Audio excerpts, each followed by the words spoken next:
School of Rabbi. It really is an honor to stand here and to the tribute to Rabbi Labaton, because he was a tremendous role model and inspiration in my life as well. And I would say that I probably wouldn't be who I am today without his guidance and inspiration. A lot of difficult conversations and a lot of words of advice. And I look back and it really is a tremendous honor to be here standing after Emily spoke. Not yesterday, but last Shabbat, we read a double parasha, nearly 300 Pesukim. And the reason we read a double parasha last week is because up until that point, Israel was one parasha ahead of us, all the way back from Pesach. But in order to have the entire Jewish world reading Parashat Devarim yesterday, we caught up just in time. Because the halakha states that the entire Jewish world needs to read Parashat Devarim immediately preceding Tish'a BeAb. And that's not a unique event. The Jewish calendar is set up in such a way that the rabbis manipulated the calendar so that certain parashiot would be read at certain times.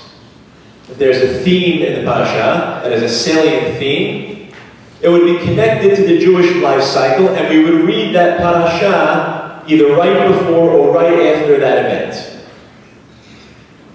And in fact, again, that is the halakha. Shulchan Aruch, Le'olam shekorin tzav et haron kodem Pesach b'pshuta. We always read Parashat Tzav right before Pesach, and if it's a leap year, then the calendar changes.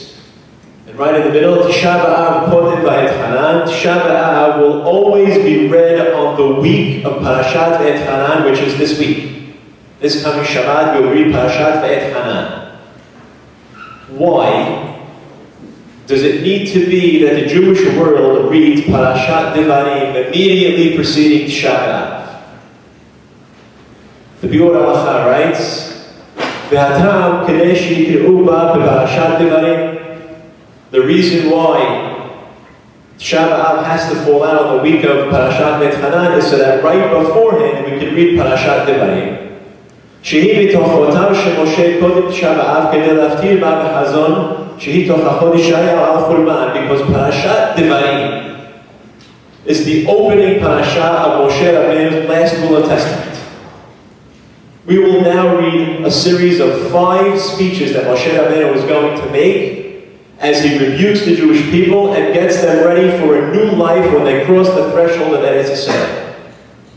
And it opens with rebuke. These are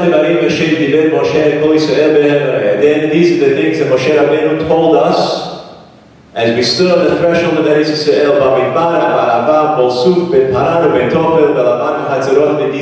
Where is Ben Zahav? The place doesn't exist. And so the commentaries write, clearly the places that are listed in the opening words of Sefer Devarim are allusions to rebuke. Ben Zahav is talking about the golden calf. Moshe Rabbeinu stands on the threshold of Eretz Yisrael and he tells the Jewish people, you've made a lot of mistakes. But now you have a second chance. Don't make the same mistakes again. So let's talk about the golden calf. Remember that time when not 40 days ago, God told you unequivocally, do not worship other gods, and you worship another God? Let's not do that again. And Parashat Devarim continues in the way of rebuke. And of course it bears the famous words, how can it be, says Moshe Rabbeinu, that one leader can possibly carry all of the contentiousness and all of the divisiveness and all of the burdens of the Jewish people? And that's the famous word, Echa. So Parashat Devarim immediately precedes Tish'a BeAb because it's a parasha about rebuke.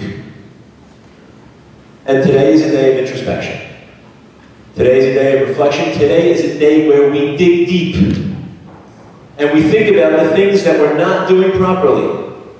And we think about how it is that we can change, and we think about how it is that we can turn over a new leaf, and we think about all the things that we can do so that we can be better. So Parashat Devarim is the perfect segue into the day. But there is something in particular that Moshe Rabbeinu rebukes the Jewish people about that highlights Tish'a BeAb. He yells at them about the sin of the spies. ותקרבו אלי כולכם ותאמרו נשלחה נשים לפנינו ויחפרו לנו את הארץ וישיבו אותנו דבר את הדרך אשר נעלה בה ואת הערים אשר נבוא עליהן. Not too long ago, at least not pages, but 40 years ago, Moshe Rabbeinu says, you all came to me with an idea. You wanted to send spies into Eretz Israel because you wanted to gather intelligence to help us conquer the land. And even though God promised us that we didn't need to do that, that He would take care of it, you wanted to send spies, and I agreed. And you sent in spies. You all know how that went. And with that episode, you showed a clear lack of faith in God. And Moshe Rabbeinu rebukes the Jewish people about the sin of the spies. And that is the perfect connection to Tish'a BeAb. If you go back to Parashat Shelach in Sefer BeAb, where it talks about the sin of the spies as it happens in real time, the sin is the fact that the Jewish people came back with a positive report. It's a beautiful land, it is Labaton, it has a tremendous amount of potential, a tremendous amount of beauty, but there's a whole host of other things that are wrong with the country. There are giants. It's going to swallow us whole. We can't conquer it. They're bigger than us. They're stronger than us. They're more powerful than us. And they spread Lashon Hara about Eretz Yisrael with the famous word Efes, as the Labaton picks up. Whenever you say something, then you follow it with a but. It negates whatever came before that. I love you, but. You're a fantastic person, but.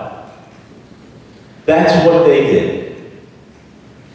And it ends, ושם ראינו את הנפילים בני ענק מן הנפילים, but there we saw giants, ונהי בעינינו כחגבים, we were like grasshoppers in our own eyes, וכן היינו בעיניהם, and that's how we were viewed by them. What does the sin of the spies have anything to do with Tish'a BeAb? That is the rebuke that Moshe Rabbeinu focuses on in Parashat Devarim. And the answer you all know very famously, the Gemara writes, "Uchtiv v'tisa kol ha'adam v'yitnu et kolam v'yivku ha'am b'ala lahu amar Rabbi, amar Rabbi Yochanan, oto hayom erev Tish'a BeAb hayad." That day was Tish'a BeAb. The day that the Jewish people cried and said, we can't go into Eretz Israel, we're going to be conquered, we can't possibly overcome them, we're going to get killed. That day was the day of Tish'a BeAb. And God turns to the Jewish people and He says, you're crying now? I'm going to give you something to cry about. The sin of the spies gives birth to Tish'a BeAb. Today, or yesterday, was the day that the sin of the spies happened. And we read about it in the Parasha immediately preceding the day to remind us that this is where it all began. So I understand the connection between Parashat Devarim and Tish'a BeAb. I understand why I read Parashat Devarim right before Tish'a BeAb. I understand the sin. And that is a Lashon Hara that the Jewish people spoke about Eretz Yisrael. What I don't yet have is, how does that happen? 12 choice men, leaders of the Jewish people, princes, heads of tribes, selected by Moshe Rabbeinu for a God-given task.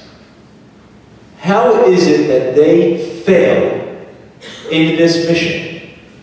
What happens that these 12 choice men come back to Moshe Rabbeinu and speak Lashon Hara about Eretz Yisrael? And the answer goes back to the pasuk that we saw 2 slides ago at the very end of the episode. ושם ראינו את הנפילים בני ענק מן הנפילים ונהי בעינינו כחגבים וכן היינו בעיניהם. What did the spies say to Moshe Rabbeinu? We were like grasshoppers in our own eyes, and so we were in their own eyes. And the Emek Davar writes, "Shenafal levavenu." We had no self-respect. They had no self-worth. They saw themselves as incompetent, as inferior, as much less capable than the people in Eretz Israel, and that was the catalyst to sin. They had no dignity of their own. Juxtaposed with the people in Eretz Israel, the last sentence, they had confidence. They had self-respect. They had dignity for themselves. And hence they say, we were like grasshoppers in our own eyes. That's the text. That's not a midrash. That's not a commentary. The text reports the slaves as saying, we had no self-confidence in who we were. They had a tremendous sense of self and dignity and worth. So if I had to distill it down, here's where we connect the dots. The Jewish people had a mission to go into Eretz Israel to spy out the land. They come back and they fail and they cry for no reason, and God condemned them to wander in the desert for 40 years. That episode gives birth to Tish'a BeAb. What caused the sin? A lack of self-respect. So I might propose that the reason we sit here in mourning today, 1,950 years after the second Beit HaMikdash was destroyed, is because our ancestors were not confident enough in themselves to stand up for what they believed in, were scared off by people who had more confidence than them, and hence they failed. But that's not where the connection ends. What is the reason for the destruction of the Beit HaMikdash, or at least the second one? The Gemara Masechet Yoma Daf Tet Amud Bet discusses the reasons for the destruction. The first Beit HaMikdash was destroyed because the Jewish people were steeped in sin. Gilu Arayot, sexual promiscuity, shifchut damim, murder, avodah zarah, all of the most egregious crimes the Jewish people were committing. But that wasn't the case in the second Beit HaMikdash. Aval mikdash sheni shayu oskim b'torah u'mitzvot u'gemilut chasdim mipnei ma'harav. That in time the second Beit HaMikdash, Jewish people were doing all kinds of mitzvot. They were learning Torah. They were upstanding citizens. They were doing all the things that they were supposed to be doing. So why is the Beit HaMikdash destroyed? מפני מה חרב? מפני שהייתה בו שנאת חינם ולמדך ששכולה שנאת חינם כנגד שלוש עבירות. Because there was שנאת חינם. There was a baseless hatred, there was a spirit of evil that permeated the atmosphere. People didn't respect each other, they didn't accept each other, they didn't tolerate each other, and that broke down the society. You could be doing everything right. But if you can't respect the other person, society cannot continue. The Beit HaMikdash is destroyed, and that teaches me that sinat chinam, baseless hatred, is tantamount to all the three egregious crimes that they were committing during the first Beit HaMikdash combined. How do I rectify it? Says Rav Kook, if we were destroyed in the world with us due to baseless hatred, then we shall rebuild ourselves and the world with us with baseless love, ahavat chinam, the way back to Yerushalayim takes the path of unconditional love, of respect for my fellow human being, despite my differences, of my tolerance and acceptance of people who may be different, but the fact that we are both human and we share common values in that will sow the seeds for the path back to Yerushalayim. I might say, if I wanted to sum it up, there's a very simple way to get back to Yerushalayim, and that is the fulfillment of one mitzvah. Lo tikom v'lo titor et bnei amecha, Do not take revenge and do not hold a grudge against your fellow person. Love your neighbor as you love yourself. Ani Adonai, I am God. It's a very strange language. Let's read it again. It says, Lo tikom v'lo titur. Don't take revenge and don't hold a grudge at b'nei amecha, of your fellow person. Love your fellow neighbor like yourself, I am God. If I deleted the word kamocha, would I still have the same general concept of mitzvah? Don't revenge. Don't hold a grudge. Love your fellow neighbor. Have respect and acceptance and tolerance for who they are, because I am God and I created everybody in my image. Why is the word kamocha up there? It is a superfluous word. I have to love them like I love myself. I have to love them because they're a fellow human being, and that's what it means to have a positive, healthy, interpersonal relationship.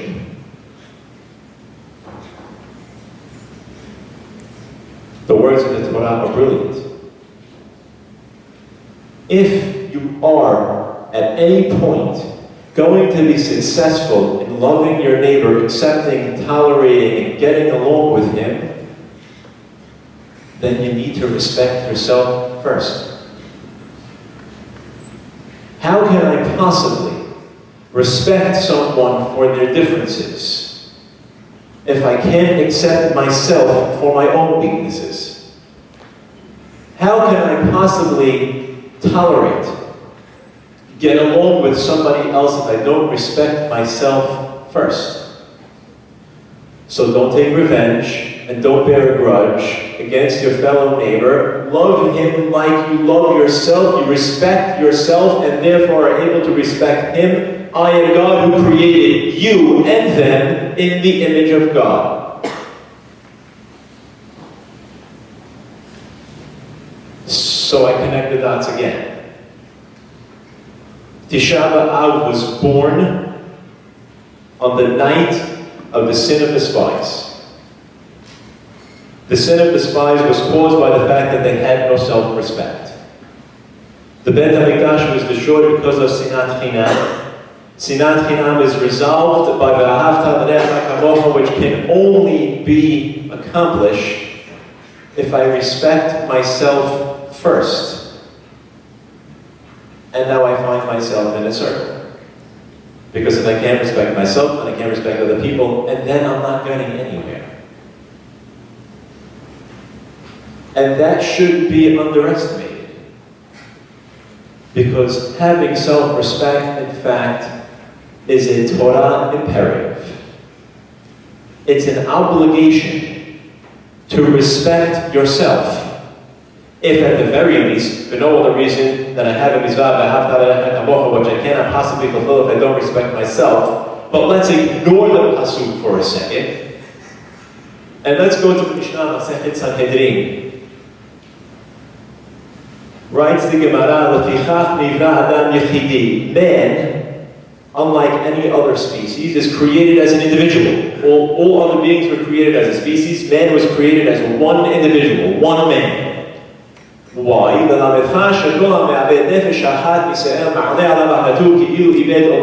To teach you the all-important lesson that anyone who murders another human being, it's as though he murdered an entire world. Because the world started with one man. When Cain kills Abel, and God says, "Kol demei achicha tzorakim alai," the bloods of your brother Abel are calling out to me. All the Mefashim ask, "What do you mean the bloods?" Kol dam achicha, the blood of your brother. What's the bloods of your brother? That man potentially had multiple generations that would have come from him, and you killed it. You didn't just kill one man, you killed an entire universe. Because each man is a world unto himself. And on the converse, anyone who saves one life, it's like he saved the whole world. All those children, grandchildren, great-grandchildren, and follow the line all the way down. All of those people were saved with your one event. And therefore, there is a Torah imperative for each and every individual to say to himself and to truly believe that the world was created for him. That's an obligation, not a recommendation. Says Rashi, a person should walk around thinking, I am a whole world. That's right, that's me. I am a whole world. And even if I stumble, I am still worthy of the whole world. And in that you must respect me and I must respect myself. And it's important to understand, sorry Victor, that self-respect is the initial ingredient in success. And we see it in the Torah. I take you to Sefer Shemuel Aleph. Historical context, Shaul is the king. We are warring against the Philistines. They are the thorn in the side of the Jewish people. Goliath, the giant, stands up from the Philistines and challenges us. And we don't know what to do with the face of this monster. So finally somebody stands up,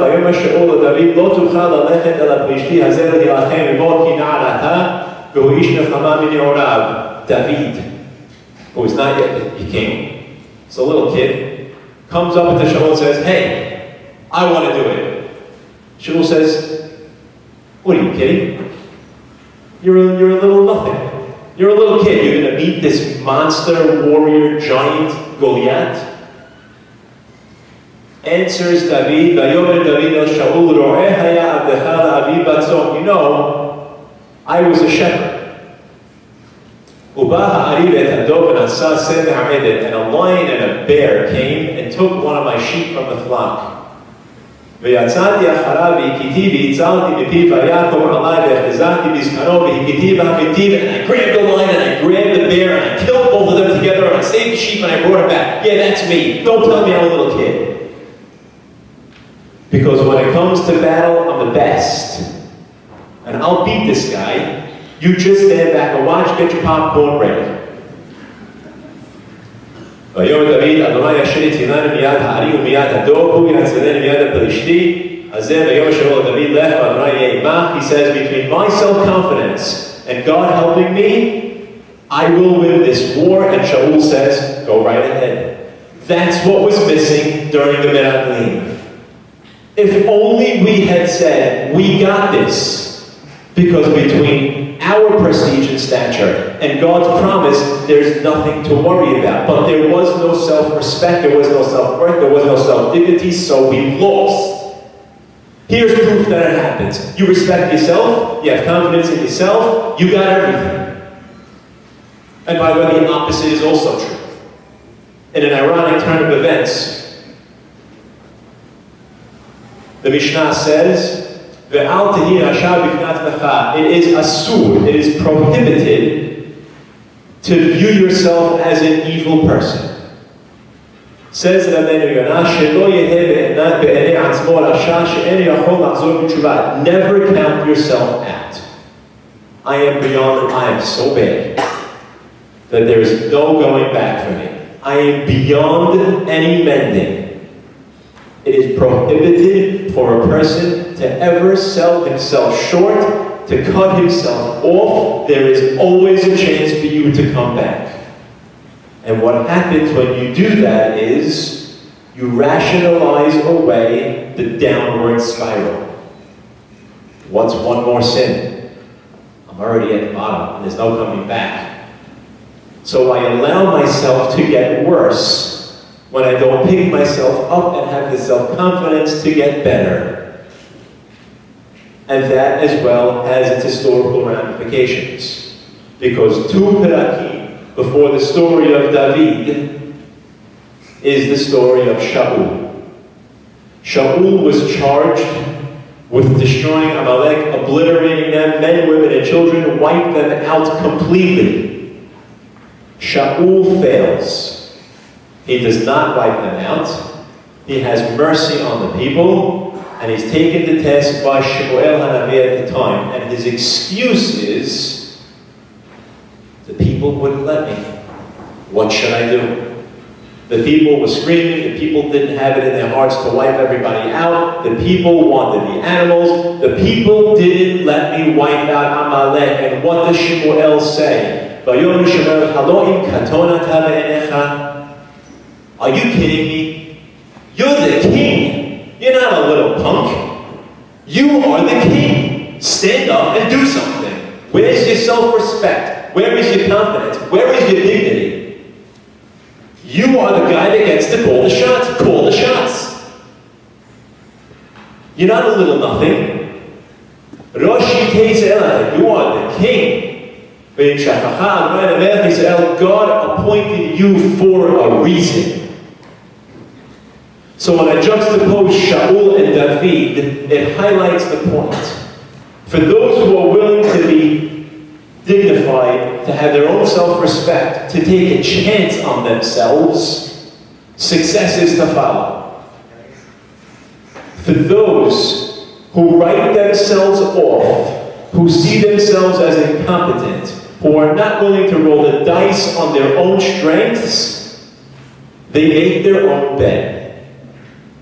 And that's what happened with the Meraglim. We were small in our own eyes. Why? You're the princes of the tribes. You're the heads of the tribes. You were appointed by Moshe Rabbeinu. Where's his self-respect? And by the way, if you can't respect yourself, how can you possibly begin to attempt to respect somebody else? Based on what? You don't even know what it looks like, respect. Because if you can't come to terms with your own misgivings, I can't possibly imagine how you would ever come to terms with the misgivings of somebody else. Self-respect is a Torah imperative. It is not a choice. Bishvili nivra ha'olam, the world was created for me. That's right. The world was created for each and every one of you sitting in this room. That's right. I'll say it again. The world was created for each and every person in this room. Because God doesn't make photocopies. So if you are here for a purpose. Something that nobody else can do. You need to find it. And you need to respect it. And then you need to make it happen. But there is a pitfall. Because it sounds a little bit like ego. So how do I protect myself from not becoming egotistical, and what does self-respect mean? The Maharal, the Malbim, defines ego. הגאווה הוא מדומה ואין האמת. והוא רק בעצם המתגאה ולא חוצה לה, שמתנסה ברוחו לדמות ולחשוב את עצמו יותר ממה שהוא בעצם מתגאה בעצמו, אף בלא שום מעלה על האחרים. Ego is delusional. Someone who's egotistical is deluding themselves. They have made themselves greater than they are based on nothing. It's not reality. That's right. Best tennis player ever. Never picked up a racket. Best whatever ever. But has no inkling to that thing. Ego is based on nothing. It is the delusion of oneself as to his own strengths and the deleting of his weaknesses. That is not self-respect. That is ego. What is humility? And this will now begin to define self-respect.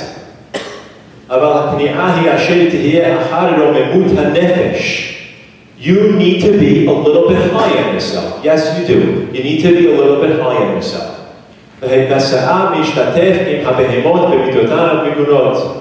וגאוותם להידמות במידות פחותי בני אדם ויתרון חוכמה ויקרת נפש. You need to value your own strengths and weaknesses. Just because I am proud of who I am doesn't mean that I am egotistical. So here's the one thing to remember, if anything, from 45 minutes. Self-respect lies at the crossroads of pride and humility. Moshe Rabbeinu is called the single most humble man to ever live. Moshe Rabbeinu is not a pushover. When the daughters of Zelophehad come to him and say, we want to inherit our father's land, and he doesn't know what to do, he respects himself enough to say, I don't know what to do here. And he goes to God, because he's humble. But when Korach challenges his leadership, make no mistake about it, Moshe does not let that happen. You're going to go up against me? Really now? And he stands his ground, and he has the ground open up, and he takes Korach to task, and he says, don't mess with me. I'm the leader here, not you. That's not ego. That's humility. Ironically enough, it's the balance between understanding what I don't know and being proud of what I do know, and there's nothing to be ashamed of in that. Self-respect lies at the crossroads of pride and humility. That's correct. A healthy sense of humility is what we should all have. There is no merit in self-deprecation. Being humble doesn't mean walking with my face to the ground all of the time. It doesn't mean making myself small. It doesn't mean disengaging with the world because I think, well, who am I? Yeah, you are. That's right. Say something. Even when Moshe Rabbeinu goes to God and says, I don't want to be the leader, it's all based on material facts. I have a speech impediment. Okay, that's a valid excuse. It's not about the fact that he's overly humble. I have an older brother. Okay, respect. You want to take a paradigm of humility, a man who had self-respect. Look at Moshe Rabbeinu. Look at the times he was courageous enough to say, I don't know. And look at the times he was courageous enough to say, this is in my house. And I will get this done.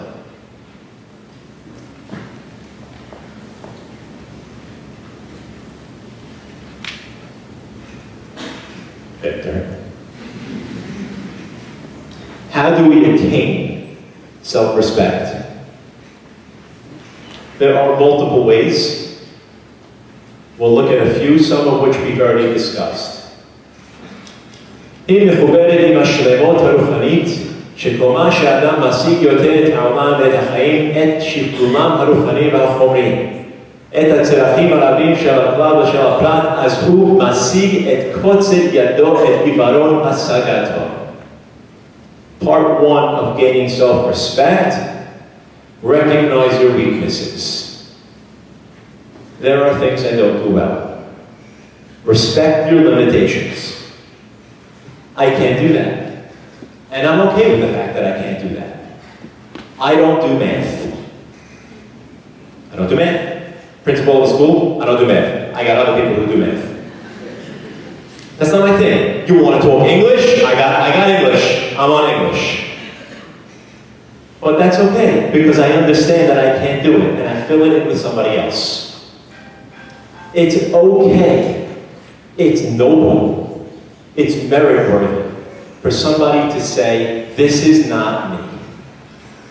At the very same time, זאת הגאווה אינה מתנגדת בכניעה ולא מרחקת אותה, אך היא מסייעת אותה ומוסיפה בה. You need to celebrate your strengths.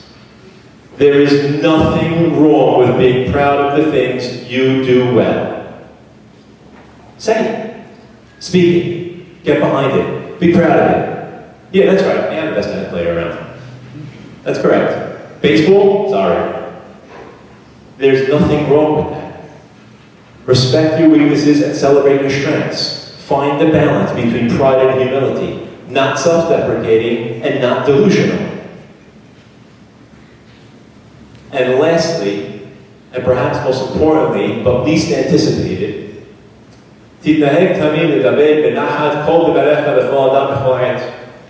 ובזה תנצל מן הכעס, וכאשר תנצל מן הכעס תעלה על ליבך מידת הענווה שהיא המידה הטובה מכל המידות. We need to be in control of our emotions. Anybody who respects themselves enough understands that once they lose control of their emotions, they will not be respected and they will not be able to respect themselves. I've said it so many times to people in this room. Speak when you are angry, you will make the greatest speech you ever regret. Because I lost myself. And then I look back at the conversation where I ripped into somebody, and that is not worthy of self-respect. So I have to be in control of my emotions. I'm going to celebrate my strengths. I'm going to respect my weaknesses. And I'm going to be in control of myself. And with that, I will find self-respect. And in that, I will be able to respect others. How do I instill it in my children? Or even myself?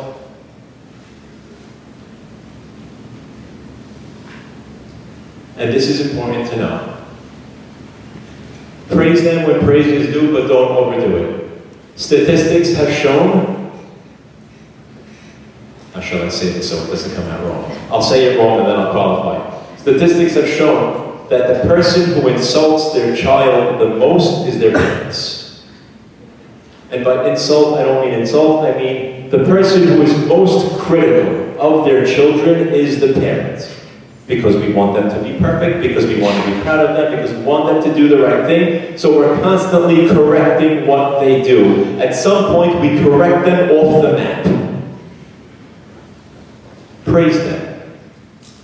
But not so much praise that they then become delusional. My mommy said I can fly a plane when I'm 7. Okay, let's not make them think that they're someone that they're not, but let them understand that they are a worthy human being. They did something good, praise them. Offset some of the criticism. At least give them that. Let them grow up to be healthy children. My mom thinks I'm great.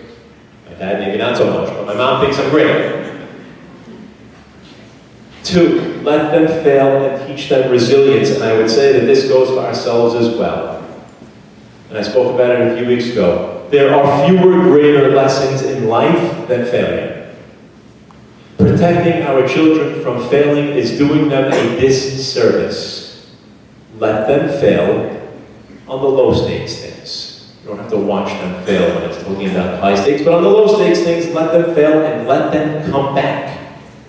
Nothing builds self-respect than figuring out how to overcome failure. I did it wrong. How do I fix it? Don't fix it for them. Coach them through the fixing process. And they will learn to respect themselves enough to overcome the obstacle, but let them fail first. Helicopter parenting doesn't help anybody because they grow up to become children who don't know how to deal with failure when there's a lot more at stake than just getting caught in the rain without a jacket. Encourage physical activity, which probably can't be said enough in today's day and age. Encourage them to go out and play. Play sports. Run around. Because when I do that, I practice. And I create goals. And I learn to respect my physical limitations and the strengths of others. I just played a basketball game and the guy on the other team was sick. Now I respect what that means. I understand what talent looks like. Sitting in front of a video game all day does not teach self-respect because what happens is the game ends and then you just hit restart. And the same thing happens again. You want to learn how to deal with obstacles. You want to learn how to set goals. You want to learn limitations. Go out and play. And we don't do it enough.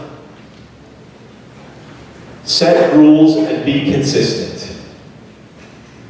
There is nothing a child wants more, contrary to popular belief, and I will say this out loud even though many of them are sitting in this room, high school students, there is nothing they want more than structure.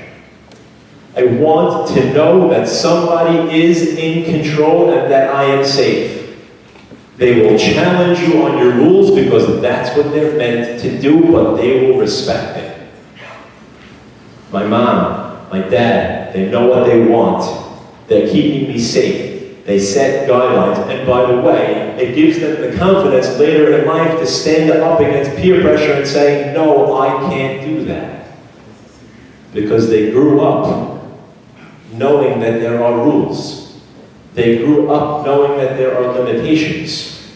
They grew up understanding that safety is built on structure. And with that, they will have the self-respect to say, sorry, I don't put that in my body. Don't cave.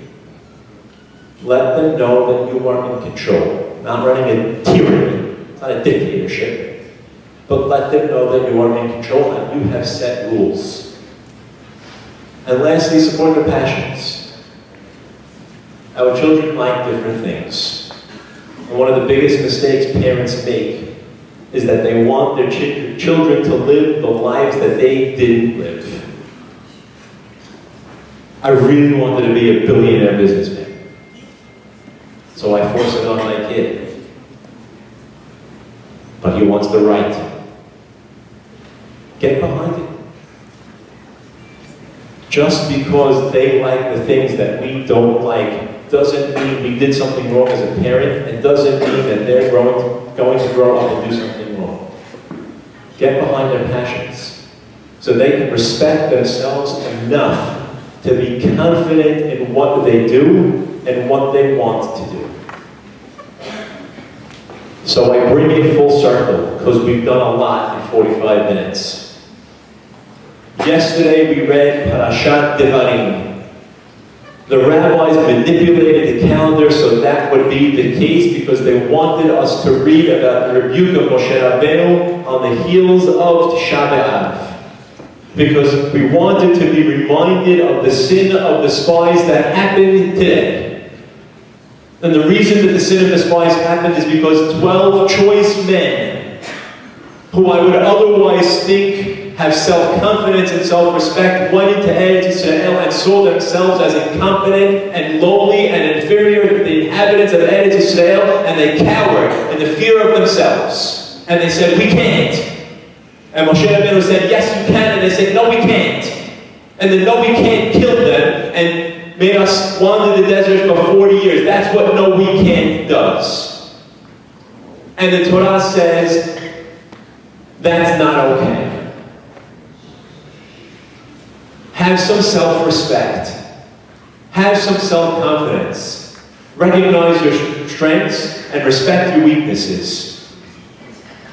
The path back to Eretz Israel is sown when we can possibly do Ve'ahavta L'Recha Kamocha in the way it was meant to be done, but it can't be done if the word Kamocha is missing. If you can't respect yourself enough, then you can't respect the people around you. Because you are an ambassador of Borei Olam. You were created with Tzelem Elohim. You are a part of the divine. Act like it. Thank you.